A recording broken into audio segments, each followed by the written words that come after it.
We are hearing Bhaktyaloka about enthusiasm now. We heard that those who are not detached from this world, they are eligible for Karma Yoga. Those who are disgusted with this world, they are eligible for Jnana Yoga. But devotees, they are neither overly attached nor overly detached from this world, but they accept karmas to that extent that they can maintain their life and that they can do devotion. To the extent that they deliberate on spiritual matters of bhakti, freedom from material relationship occurs as a secondary effect. The characteristics of the bhakti yogi are described. Jata shraddho mat katasu nirvinah sarva karmasu Veda dukhatmakan kaman parityagepi anishvara. Tato bhajeta mam prita shradalur drida nishchaya jushamanaschatan kaman dukho darkamscha garhayan. Having developed faith in topics about me and being disgusted with all karmas, a devotee knows that all enjoyments are filled with misery, but he is unable to give them up. Still, with affection for me, with faith and determination, he will continue worshipping me, while at the same time partaking of those enjoyments which give rise to suffering, and yet condemning them. While enjoying, he will regret and condemn himself. From desire arises karma. From disgust arises jnana. From faith in the Lord arises bhakti. The person who has developed faith naturally becomes indifferent to all material karmas. He accepts with detachment only those karmas which are favorable to his faith in the Lord. Without a body, he cannot practice bhakti. If he rejects all karmas necessary for protecting the body as karmas motivated by lust, which produce suffering, he attains no benefit. Because that is not lust.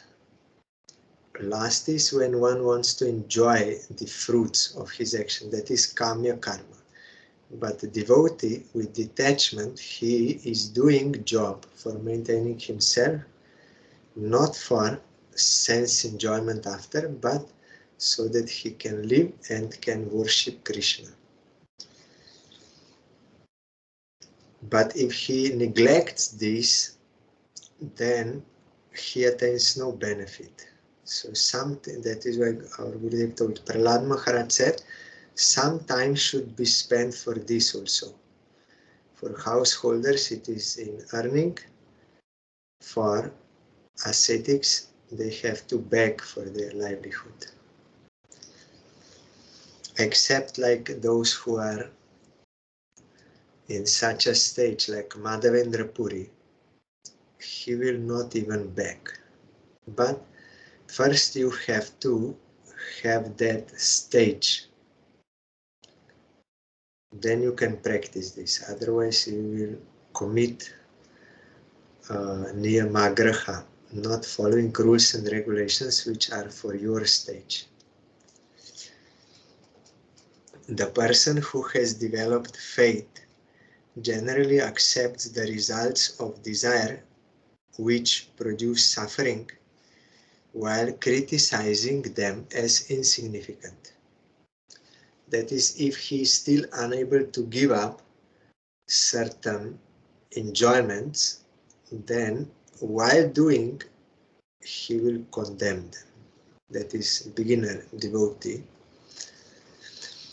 Maintaining his body as much as necessary by experiencing those enjoyments, he worships the Lord with bhakti and firm faith. The person who enjoys with reverence the results arising from material karmas is attached to karmas. Like our Gurudev said, if you are unable, you try, but still if you will fail, then you should not accept those things with adoration. If you accept with adoration, then next time that velocity of the desire will increase. But if you give effort to give up or to condemn, then it will decrease gradually. And all the while you have to worship Krishna. But here it is written that if someone will do with reverence, like I heard some say, what has a diet to do with devotion? I can eat meat, I can drink alcohol.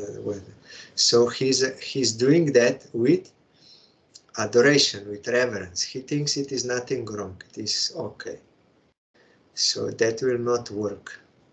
If you are unable to give up, then you should try to give up, and while doing you have to regret, condemn, and pray to Krishna for his grace and worship him, then you can come out. But like here, if someone enjoys with reverence, then he is attached to karmas, fruitive activities. The person who, not respecting those results and respecting the tendency which produces bhakti, accepts karmas, is unattached to them. Chaitanya Mahaprabhu said to Raghunath Das Goswami, don't make a show that you are like a renounced person. Now you are not yet on that stage. So you go home and do all these karmas, but without attachment. And inside also you worship Krishna. Then when time will come, Krishna will rescue. Then you can come for ascetic ashram. And it happened like that. Not only is he unattached to karmas, but he acts with great enthusiasm in bhakti. This is the method of advancement for the sadhaka. Proktena bhakti jogena bhajato masakrin mune kama hridaya nashanti sarve mai hridistite. When an intelligent person engages constantly in worshipping me through bhakti, as previously described by me, all material desires within the heart are destroyed, since I am situated in the heart.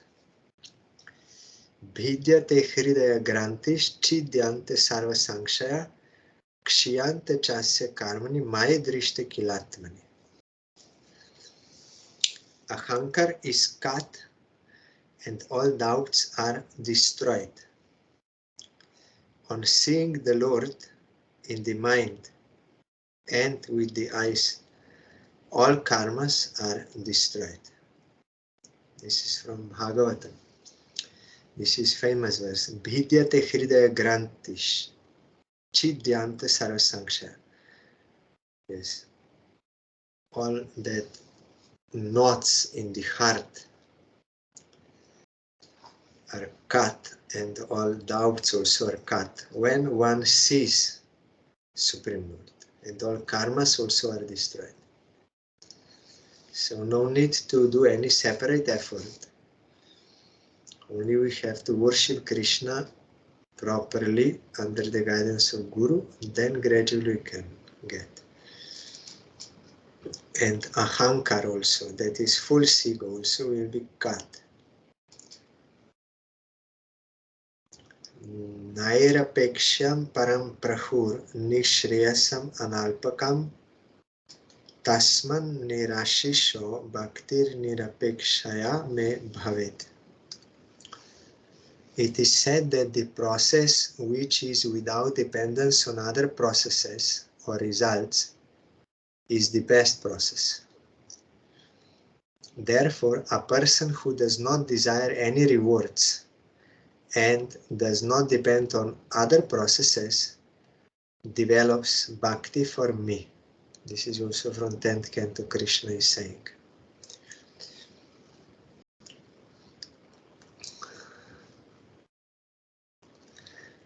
Bhakti does not depend on anything else, but karma and jnana depend on bhakti. Some slight bhakti must be there to give a result, but for bhakti is independent. The Lord always resides in the heart of the sage who worships the Lord constantly with bhakti and destroys all lust in his heart. Remembering the Lord purely, he becomes pure-hearted. By that, the knot of ignorance is destroyed and all doubts are cut. When he sees the Lord, the Swarup of all Atmas, all karma is destroyed. Krishna is Atma of all Atmas. He is the root cause of all. So when you see him, then all karma is destroyed. This is most auspicious, independent process for the jiva. The purport is this: actions for destroying lust in the heart and other attempts to destroy ignorance are useless. But by practicing bhakti in the form of cultivating the Lord, destroys ignorance, lust, karma, all doubts in the jiva, and the bondage of karma by the strength of the Lord's mercy. This does not result from actions of the jnani or karmi. Thus, if bhakti is independent, giving up other desires and aspirations, it becomes pure bhakti to the Lord.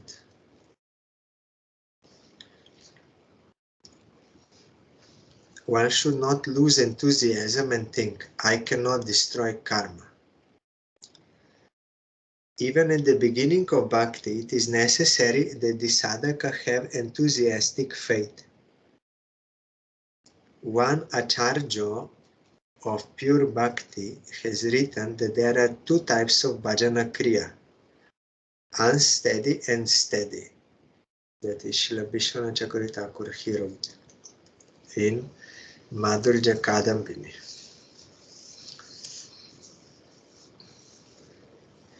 When steadiness arises, after learning with faith bhajan by the mercy of devotees, steady bhajana kriya arises. As long as steadiness in bhajana kriya does not arise, unsteadiness in bhajana kriya will be present. In that unsteady condition, bhajana kriya will have the following 6 characteristics. This is from that book. False enthusiasm, utsahamai. Then fluctuation, ghanatarala. Speculation, vyuda vikalpa. Struggle with material desires, bishaya sangara. Inability to follow vows, niyamakshama. And enjoyment of assets, tarangarangini. Accrued through bhakti, enjoying name and fame and prasad and everything like this, with enjoying spirit. So this is all present in unsteady bhajana kriya when one is still under the influence of ignorance and anarthas, like false enthusiasm. There it is, one example is given. One boy, he just came to school and he learned some alphabets, and then he starts to think, I know everything, I'm such a big scholar. Because before he didn't know anything, now he knows something, but because he's not mature to know the whole picture, so he thinks, now I know everything. So like that, some beginner devotees, they get some knowledge, or they may get some glimpse of realization, then they think, yes, I am now pure devotee, I will be next acharya, and so many things. Even I heard one devotee thought, I will become Jesus now, like world saint, I will become Jesus. So that is Utsahamai, that we have to cross. In fluctuation, speculation, whether I should be householder or I should be ascetic, and all the time speculating, or some other topics also, cannot decide what to do. And struggle with material desires, Vishaya Sangha, inability to follow vows, Ekadashi, fixed number of chanting, and other what you have to do in a regulated manner. And enjoyment of assets accrued through bhakti. So all this we have to gradually overcome by bhajana kriya in sadhu sangha. Then the more heart is purified, the more this will go. In Hari Bhakti Vilas, among the Nama Paradas, one is called Pramad. The word Pramad means inattention in that scripture, in Hari Bhakti Vilas. In Harinam Chintamani, 3 types of Pramad are mentioned. Indifference, Udasinya, laziness, Jarya, and agitation, Vikepa. If these 3 types are not removed, bhajan cannot be performed at all. Though one gives up all other nama paradas, if inattention remains, taste for the name will never arise. If enthusiasm remains in the beginning of bhajan and never becomes weak, then indifference, laziness, and agitation will never occur in nam bhajan. Thus, enthusiasm assists all bhajan. Here, vikshepa is agitation. Your mind is always thinking something. Another is this distraction. You are not attentive to Harinam or to Diti. So both, because so much agitation is there in heart, because of this, because of that. That is why there it is stated that you have to give up blaming others. If you are blaming and having grudge, then always you are, internally you are always agitated, disturbed. So you cannot give your attention to Krishna.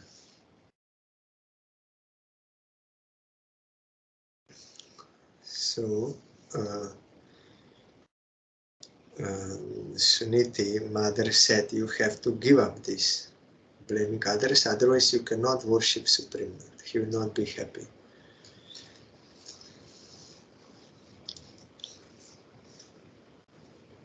Laziness, Jarya, indifference, Udasina, uninterested to do bhajan. And laziness, like you could chant more, but or do deity worship or all these devotional forums, but due to laziness you don't want to do. That is also one kind of obstacle, and this agitation, vikshepa. This is making your mind wander on other topics, other issues, not on Harinam. When bhajana kriya becomes enthusiastic, very soon one attains steadiness, giving up qualities of unsteadiness. Therefore, Rupa Goswami says, Ado Shraddha Tata Sadhu Sango Tha Bhajana Kriya Tato Narta Nivritisya Tato Nishta Ruchistata. When faith arises, qualification for bhajan arises. When qualification for bhajan arises, association with devotees appears. When association arises, bhajana kriya arises. First, steadiness does not occur in the bhajan since anarthas agitate the heart. Performing bhajan with enthusiasm, all anarthas are destroyed. When the anarthas are destroyed, steadiness arises, and then taste. The word Shraddha, faith, means conviction, but enthusiasm is the life of faith. No type of activity can arise from faith devoid of enthusiasm. Many people think that they have faith in the Lord, but if they do not have enthusiasm, faith has no effect. Thus, lacking association of devotees, they do not perform bhajan. Like our Gurudev said, if someone has faith, knowledge that by having money one can live in this world, then naturally he will give that effort to get money somehow or other. It is same with bhajan. If someone understands by serving Krishna one serves all, if one has such faith in the existence of Krishna and in tattva of Krishna, that we are all his eternal servants, we are all, he's the root of all of us. So if I serve him, then I'm doing benefit to all, including myself. And if I don't serve Krishna, then I'm spoiling this human life and not doing anything good. So if someone has such faith, really, then naturally he will serve Krishna with enthusiasm. That is why here, if there is no enthusiasm, then faith has no effect. But here, Bhaktivinoda Thakur reveals, thus lacking association of devotees, they do not perform bhajan. It means by association with devotees, you will get enthusiasm to do bhajan. At least in this Kali Yuga and in beginning stages, this is most important. If someone already reached the stage of having taste in worshipping Krishna, spontaneous attraction, and he's relishing transcendental bliss while doing bhajan, then for him, he will do bhajan. But before that, you need association of devotees to get that enthusiasm to worship. Because in the beginning, we have to take Harinam like a medicine. We will not have liking. So as a medicine we have to take. So that is not very pleasant. So we are not enthusiastic. But we need sadhu sangha. Then they will encourage us, explaining to us why it is necessary, why it is good. Then we will be ready to do it.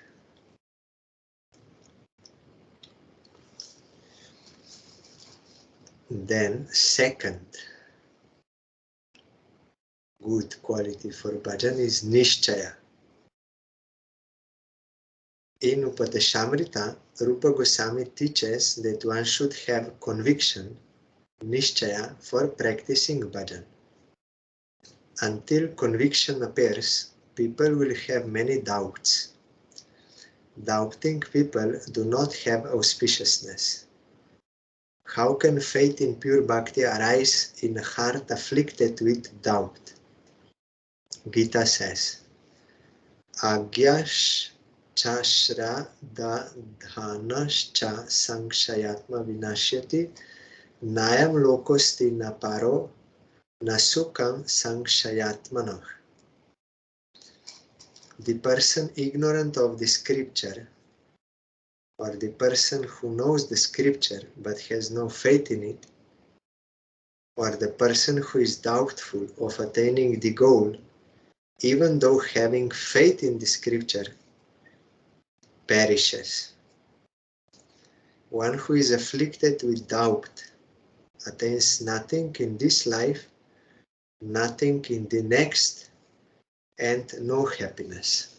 Krishna is telling in Bhagavad Gita. The person who doubts is ever doomed. I think this is how Swami Maharaj expressed there. This is some other translation. The person devoid of Sambandha Gyan, devoid of faith, and who is full of doubt is destroyed. The doubting heart does not have opportunities in this life or the next. He has no happiness.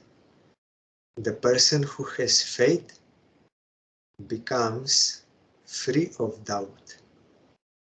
Since the word faith means having firm conviction. As long as doubt remains, firm conviction cannot rise in the heart. Thus, a person with faith does not have doubt.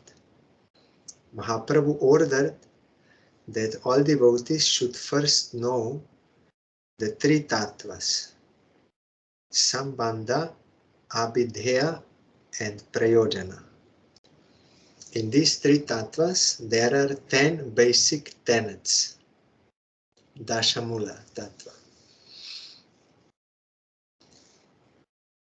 The first fundamental truth is that the Vedic scriptures are the only praman, or proof, or evidence for existence, for proving the existence of eternal reality, that which is beyond our temporary senses. That is revealed knowledge. We cannot have access to that unless that reveals itself to us, that is in the form of Vedas or in the form of pure Harikatha coming from pure devotees. Both are same, because they realize that thing and they can tell. So that is the only proof. You cannot prove it by sense perception, because it is beyond, also not by mind and intelligence, it is beyond. This may help when it supports Shabda Praman, that evidence. It may be as auxiliary, means helping, supporting evidence, but cannot be independent evidence. Only when it assists or it proves what Veda is saying, then it can be accepted, otherwise not. So this is first point. That is why in India, those who have no faith in Vedas, in revealed knowledge coming from God, they are called atheists immediately.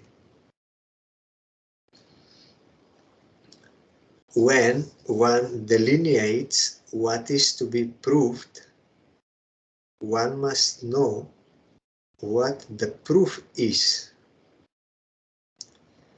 There are 9 items to be proved, and when one deliberates on these items to be proved, first the proof or praman is necessary. In various scriptures, various types of praman, that is evidence, is or are delineated. Some say that pratyaksha, anuman, upaman, etc. are pramans.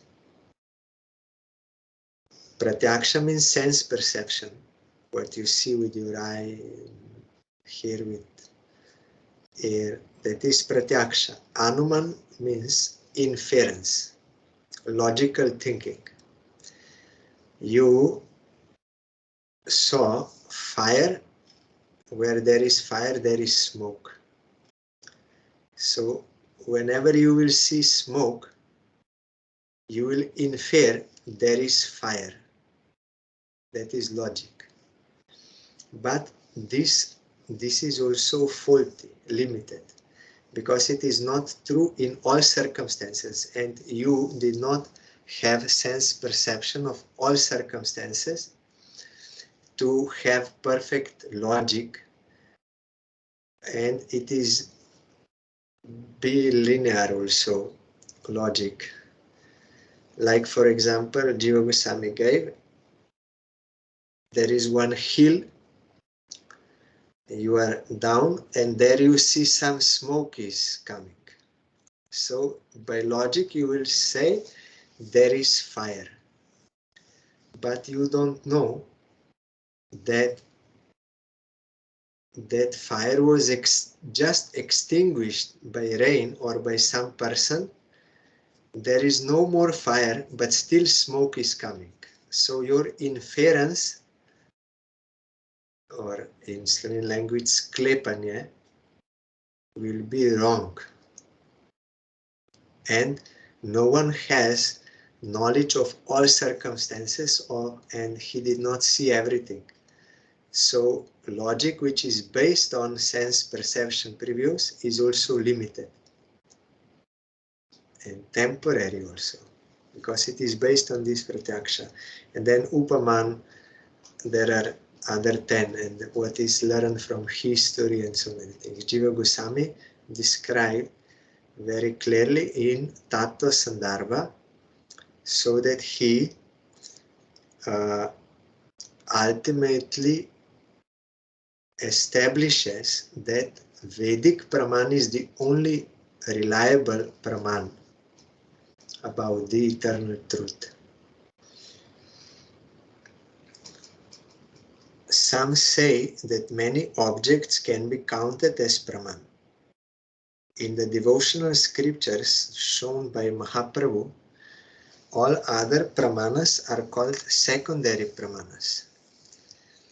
The self-evident Praman attained by Vedic tradition is the only primary Praman and should be accepted.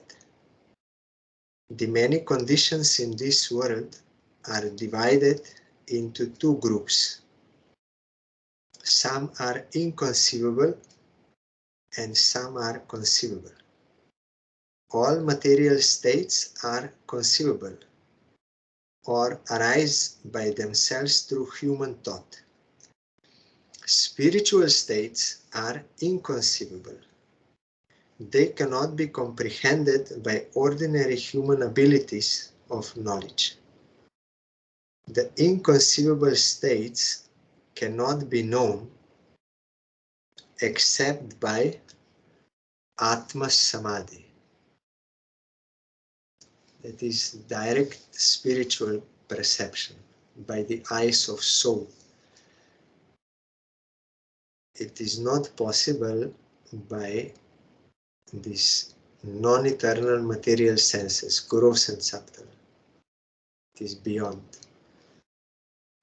Like Vyasadeva, he practiced Bhakti Yoga, and then in Samadhi, transcendental Samadhi, he saw Krishna, Supreme Person from whom everything is coming, and he saw his internal potency, he saw his marginal potency Jiva, and he saw Maya. all tattvas he saw directly. And he saw that though Jiva is transcendental, but now is covered by Maya and thinks is material. It is not true.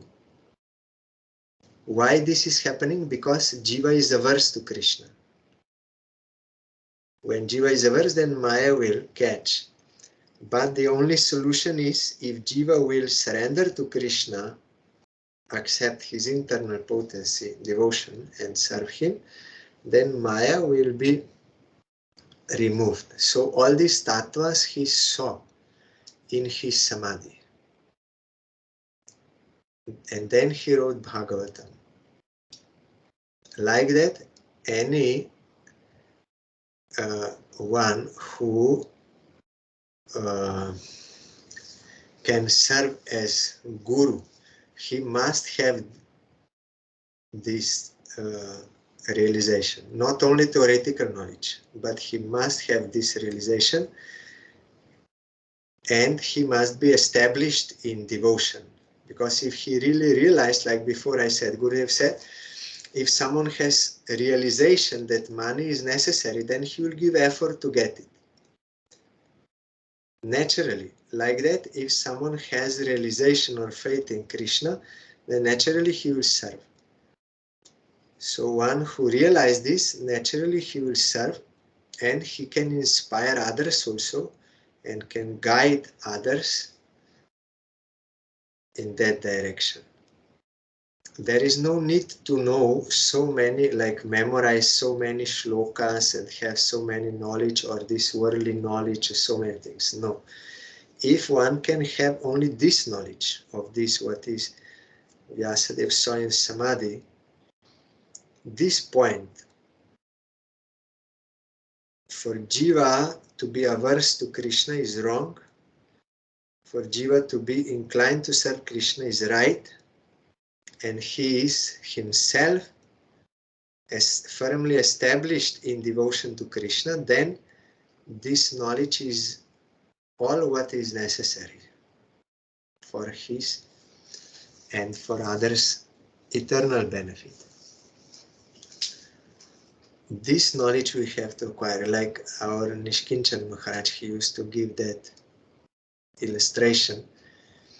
One man went to study in Calcutta and he got so much knowledge, different branches, mathematics, there's so many things. And also he was enjoying in restaurants, in nightclubs, and everything.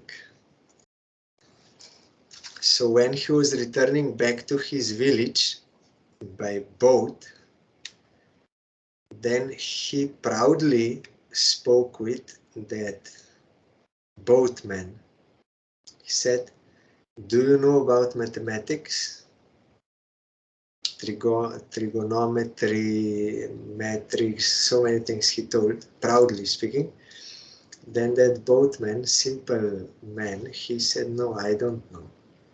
Then this man proudly said, "Then your life is useless."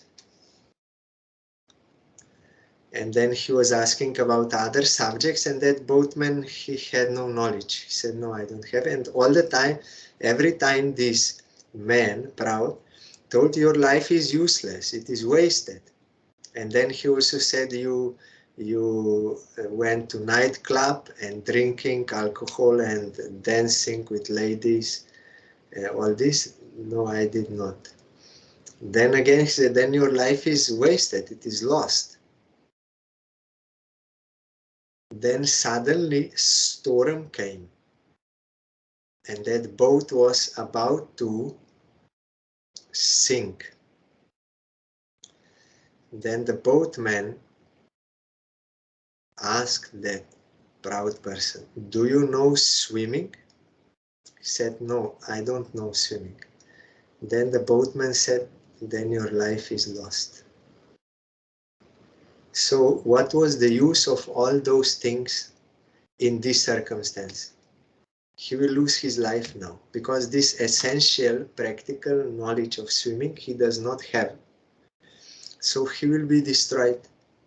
But that boatman didn't have any of those knowledge, but he knows how to swim. So in this circumstance, it is practical that will help him. Like that, someone may have so many things in this world, so much knowledge, so much money, so much ladies, everything he may have.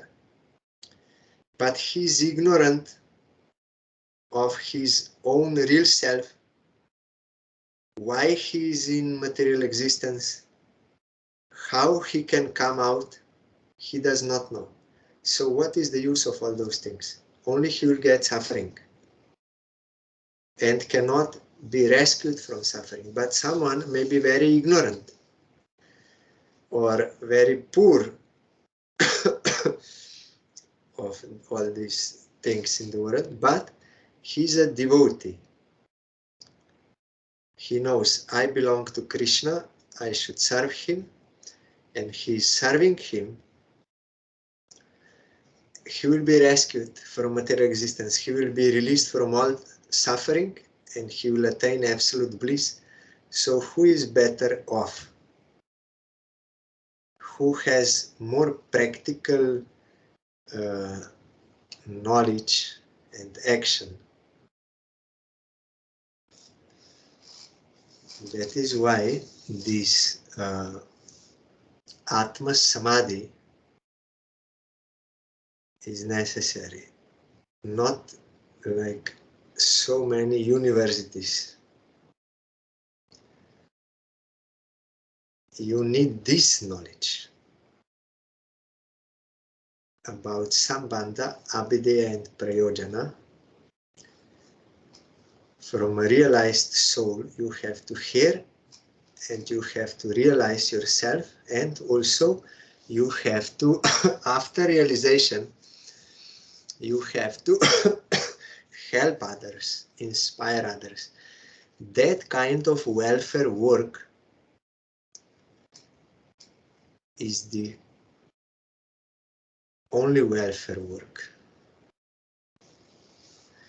And it is most glorious. That is why all glory goes to Guru. All ladies are for Krishna, all money is for Narayan, all glory is to Guru. Because he is doing this. He is giving essential knowledge. So that jivas can be rescued once and for all miseries and can attain fulfillment of their heart. He has that knowledge, means realized knowledge, not only theoretical. Anyone can read from the book and speak, but he cannot inspire anyone and he cannot guide anyone to devotion to Krishna unless he himself is firmly established in that. So that practical knowledge of his realization in Atma Samadhi, when he is distributing, then he is the most glorious person, most compassionate, the best of humanity. Thus, pramana such as sense perception, etc., within logic, are not useful concerning inconceivable states. Like that man, he had so much knowledge of different subjects in universities. He had so much experience of sense gratification in nightclubs, but that proved useless. No use in that circumstance when he will lose life because he does not know how to swim. Like that, if you don't know how you can come out from Maya, then what is the use of all those things? You will perpetually you will have to suffer. So what is the use of such life and such knowledge and such? You can see that there are many examples, but today I saw one.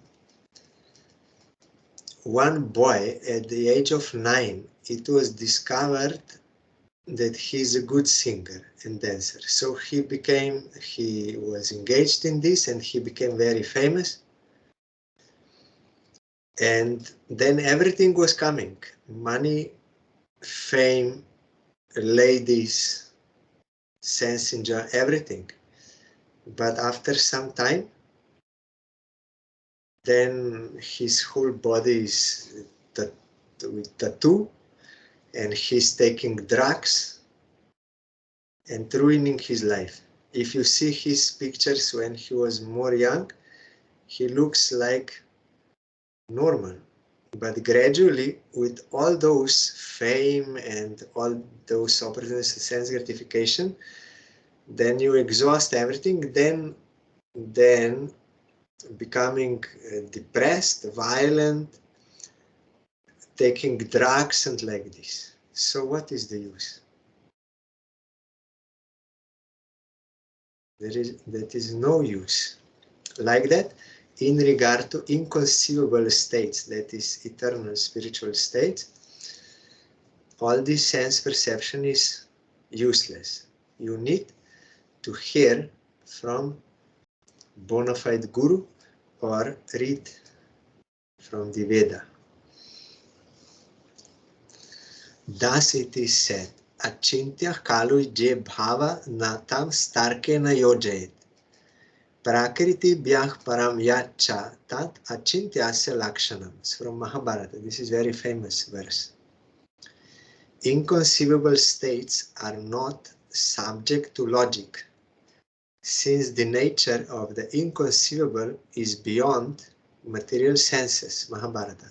Another one you have also in Vedanta Sutra. I forgot.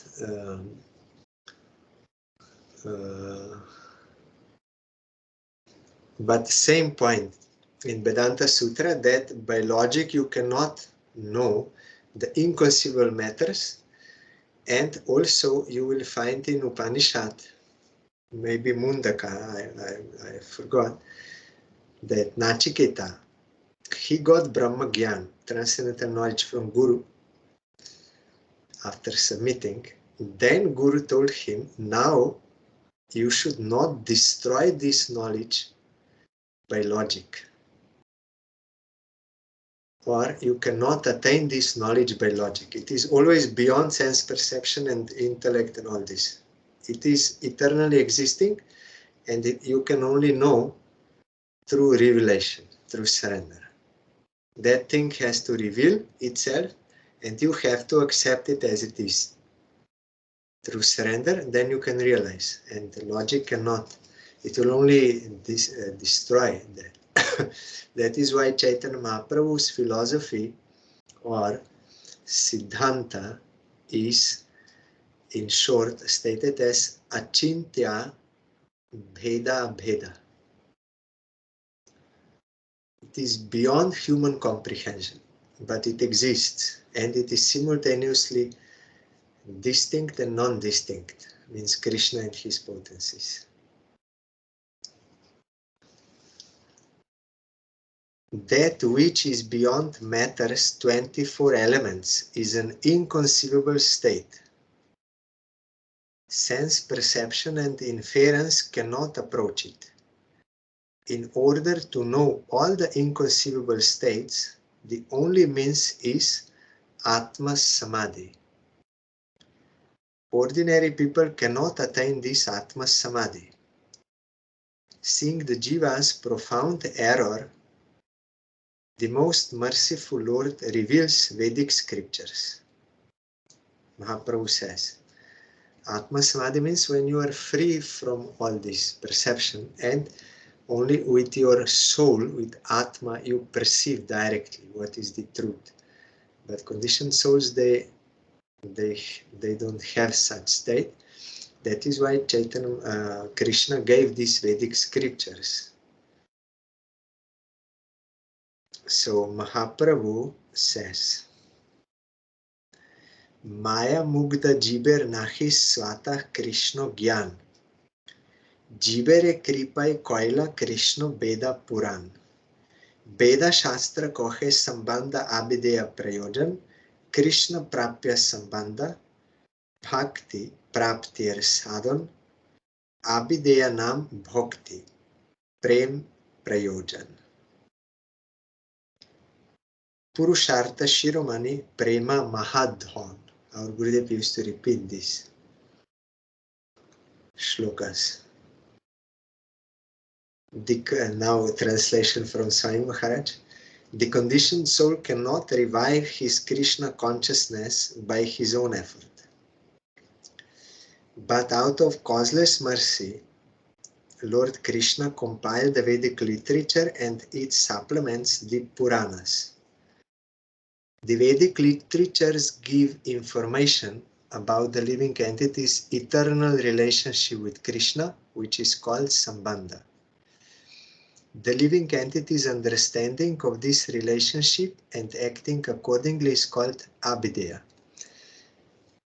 As long as we don't realize this eternal relation with Krishna, then we will have these non-eternal relations. And because they are non-eternal, you will lose it eventually, sooner or later. And because of attachment, you will be unable to breathe. You will be in shock. You will not be able to breathe. But that is all Maya. If someone can realize eternal relation with Krishna, then only he can be rescued from that suffering. Otherwise not. You cannot keep non-eternal relations.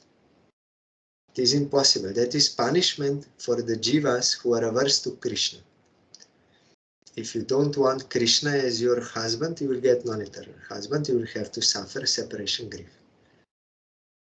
So this is a punishment given by Maya.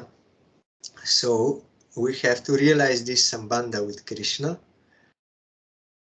Yes, and then acting accordingly is called abhideya. Returning home back to Godhead is the ultimate goal of life and is called prayojana.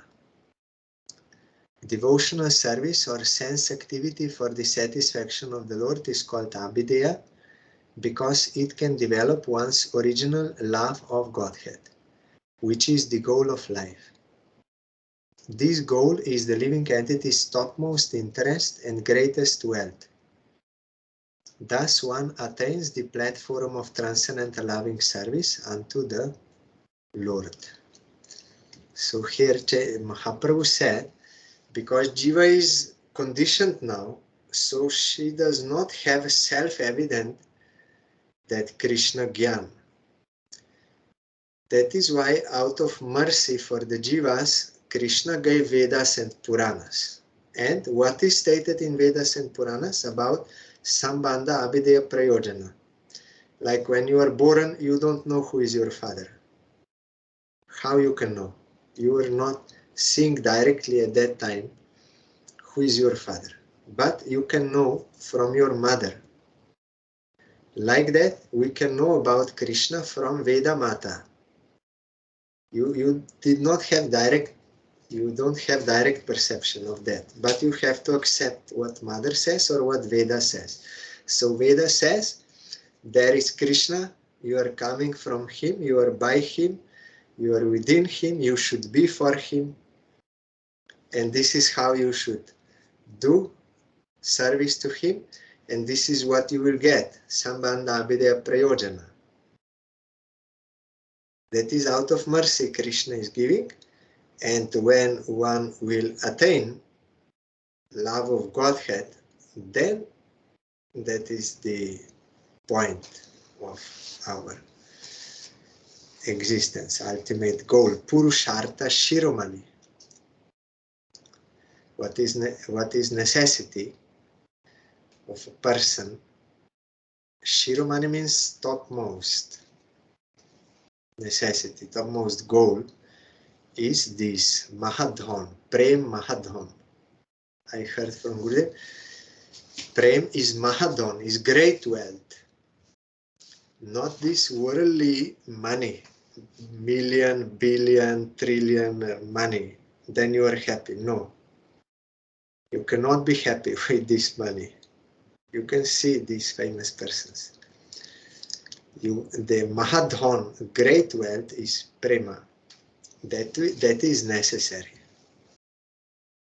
And we can awaken this prema by proper sadhana, bhakti. Tomorrow we will hear further.